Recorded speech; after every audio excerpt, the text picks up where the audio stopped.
அதில் அத்தவசனம் பேசுகிறார்.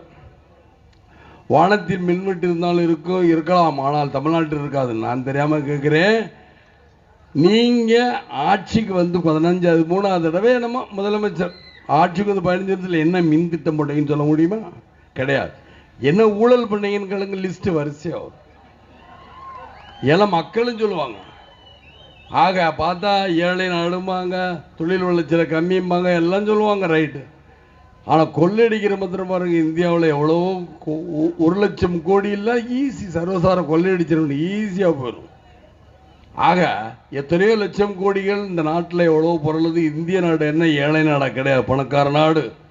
அதுதான் சொல்றேன், ஒரு தடவை நான் ஆட்சியில் உட்கார்ந்தா என்னை அசைக்க முடியாது உங்களால். ஏன்னா மக்களை இங்கே பண்ணுங்களேன். யாருக்கோ பண்ண மக்கள் பேசிக்கிறாங்க, ரோட்டில் போகிற மக்கள் நான் சொல்லுவேன், வாக்கிங் போகும்போது பேசுகிறாங்க. எதுக்காக இந்த ஊழல்